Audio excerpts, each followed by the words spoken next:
Na aula de hoje falaremos sobre a formação de imagens a partir de espelhos esféricos. Aqui na figura 2.25 nós temos a representação de um espelho esférico côncavo. O espelho ele é considerado côncavo quando a superfície refletora é a parte interna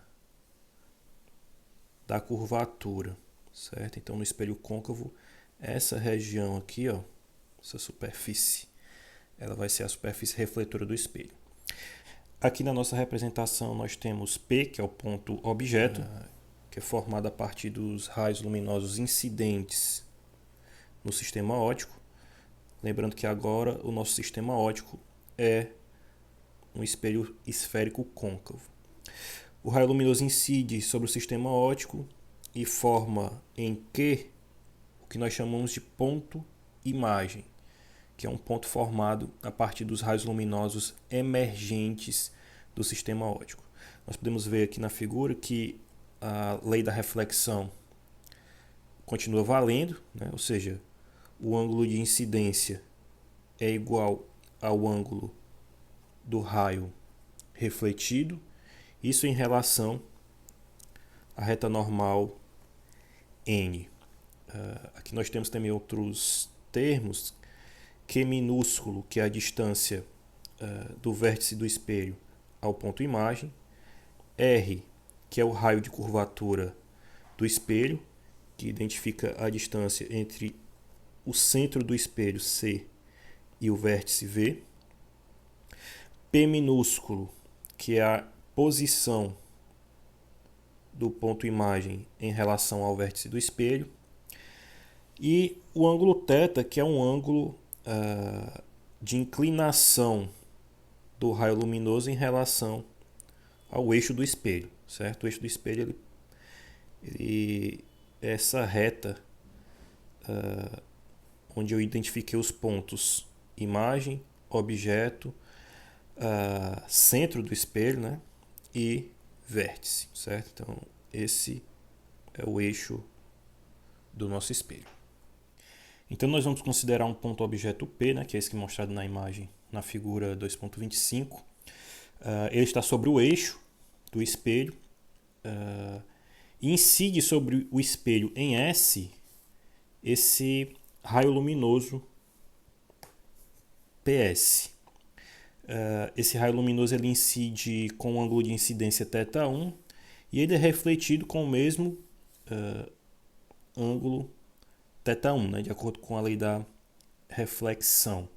E depois dessa reflexão em S, o raio luminoso cruza novamente o eixo do espelho no ponto imagem Q. Então, a partir dessa situação, o que nós queremos é relacionar a distância do ponto imagem ao vértice, que é o Q minúsculo, com a distância do objeto ao vértice, que é P minúsculo. Então, nós queremos relacionar essas duas distâncias e o ângulo θ, que é o ângulo de inclinação do raio luminoso incidente em relação ao vértice do espelho. Observando a figura 2.25, nós conseguimos identificar dois triângulos, o triângulo CSP e o triângulo SQC. O que nós vamos fazer é aplicar a lei dos senos nesses dois triângulos. Nós vamos começar pelo triângulo CSP. Aqui acima nós temos um resumo da lei dos senos e, de acordo com a lei dos senos, a razão entre um dos lados do triângulo e o seno do seu respectivo ângulo oposto é a mesma para qualquer um dos lados considerados, ou seja, o lado A dividido pelo seno do ângulo oposto ao lado A vai ser igual ao lado B dividido pelo seno do ângulo oposto ao lado B, que vai ser igual ao lado C dividido pelo seno do ângulo oposto a C. Então, usando a lei dos senos no triângulo CSP, nós vamos encontrar P menos R dividido pelo seno do ângulo oposto a P menos R, que no caso é θ1. Então, dividido pelo seno de θ1. E isso aqui vai ser igual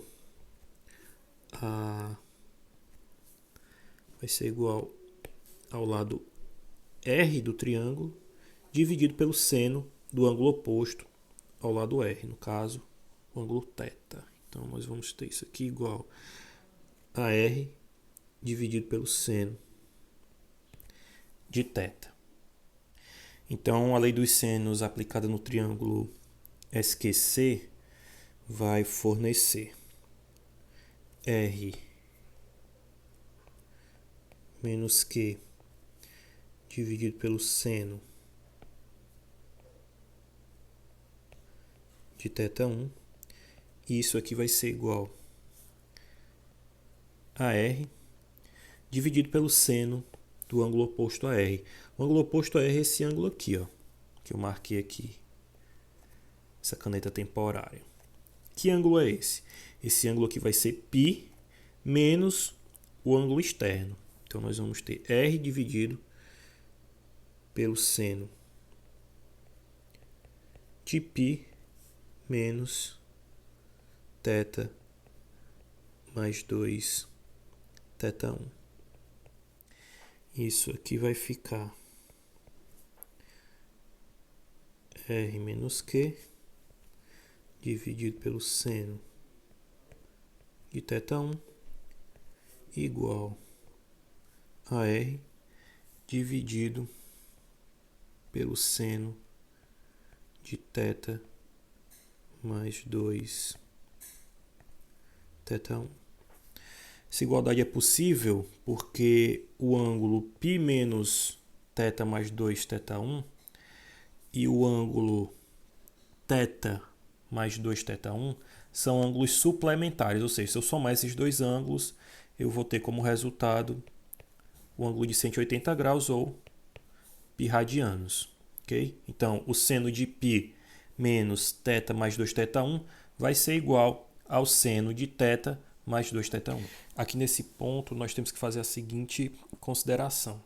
Para que o espelho forme imagens nítidas, nós temos que considerar apenas os raios luminosos que incidam sobre a superfície do espelho em pontos próximos ao vértice. Ou seja, nós devemos considerar, apenas raios luminosos que estejam compreendidos dentro de uma pequena abertura angular do espelho, ou seja, devemos admitir somente raios paraxiais, ou seja, raios próximos do eixo principal e pouco inclinados em relação a ele. As expressões 2.17 mostram como obter as funções seno de θ, cosseno de θ e tangente de θ a partir da série de Taylor. Então, cada uma dessas funções está expressa dentro de uma série de Taylor, uma série infinita. E para valores de θ pequenos, como nós estamos considerando aqui na aproximação paraxial, a função seno de θ vai ser aproximadamente igual a θ. A função cosseno de θ vai assumir valores da ordem de 1. E a função tangente de θ pode ser considerada também aproximadamente igual ao ângulo θ. Então, é disso que se trata a aproximação paraxial. Agora, nós vamos utilizar essas aproximações e aplicá-las nas equações 2.15 e 2.16. Se θ é pequeno, quando nós consideramos os raios paraxiais, θ1 também será pequeno. E as equações 2.15 e 2.16 se tornam. Então vamos lá, vamos primeiro aplicar as aproximações na equação 2.15. Então a 2.15 vai ficar P menos R dividido por θ1, que é igual a R dividido por θ. Então isso aqui vai ficar P menos R dividido por R igual a θ1 dividido por θ. A 2.16 vai ficar R menos Q dividido por θ1 igual a R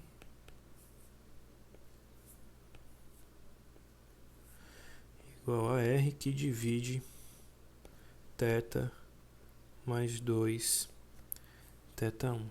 Isso aqui vai ficar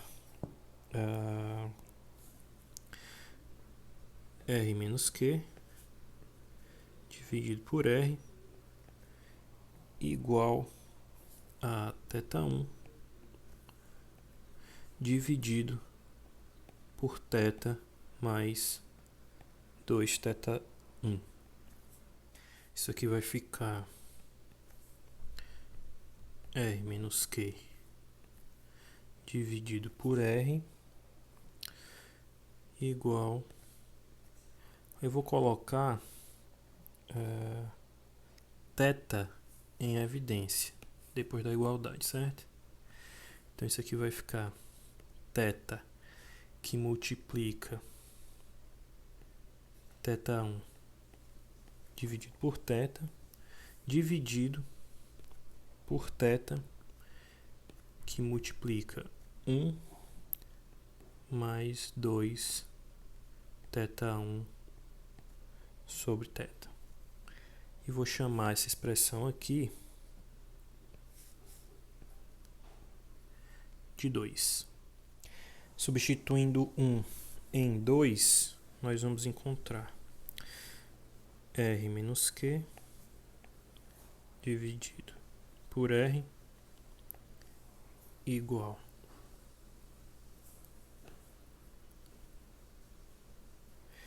a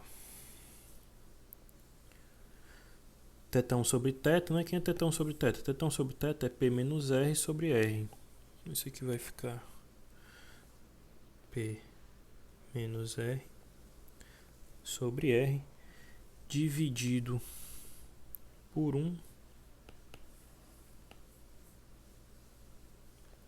mais 2 vezes P menos R sobre R.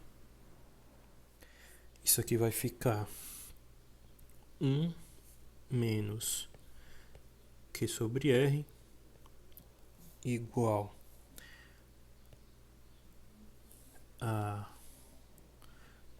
P sobre R menos 1 dividido por 1 mais 2 que multiplica P sobre R menos 1. Continuando, isso aqui vai ficar 1 menos Q sobre R igual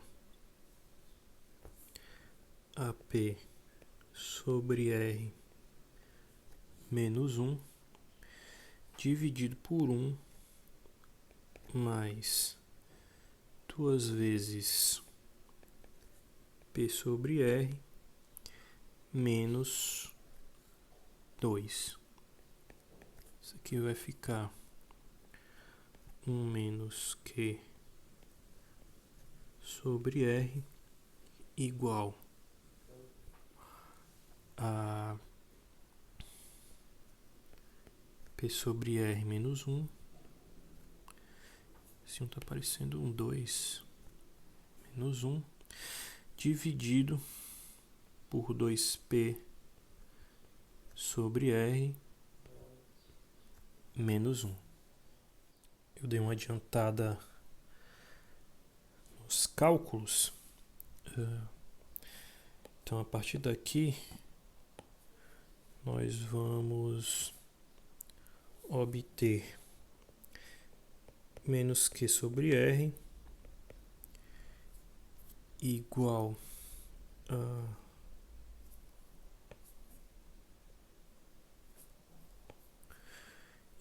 a menos P sobre R dividido por menos 1 mais 2P sobre R. Aqui eu vou fazer o seguinte, eu vou passar esse termo multiplicando e vou trazer menos Q sobre R para dividir por menos P sobre R. E aí a gente vai obter menos P sobre R dividido por menos Q sobre R vai ficar P sobre Q igual a esse termo aqui embaixo, né? Que eu passei multiplicando. Então isso aqui vai ser igual a menos 1 mais 2P sobre R. Agora, né, a gente chegou nesse ponto, nós vamos multiplicar os dois lados dessa expressão por 1 sobre P, certo? Então, multiplicando os dois lados da expressão por 1 sobre P, nós vamos encontrar esse primeiro termo aqui antes da igualdade, ele vai ficar 1 sobre Q, e vai ficar igual a menos 1 sobre P, mais 2 sobre R. Rearranjando a expressão, nós vamos ter 1 sobre P mais 1 sobre Q igual a 2 sobre R. Essa é a expressão que nós estávamos procurando, uma expressão que relaciona a distância do objeto ao vértice, a distância da imagem ao vértice e o raio de curvatura do espelho. Então, o que é que a expressão que nós acabamos de encontrar nos diz, né? A equação 2.19. Ela diz que na aproximação paraxial, a posição de Q, ou seja, a posição do ponto imagem, independe de θ. Né? E numa situação como essa, na aproximação paraxial, todos os raios convergem para o mesmo ponto Q, que está a uma distância Q do vértice do espelho. Se nós fizermos o ponto objeto tender ao infinito, os raios incidentes no espelho esférico, eles vão ter uma trajetória paralela ao eixo do espelho. E quando isso acontece, os raios luminosos vão refletir sobre o ponto F, que é o foco do espelho. E nesse caso, a expressão 2.19, ela se torna 1 sobre P mais 1 sobre Q, que é igual a 1 sobre F, onde F é a distância focal do espelho.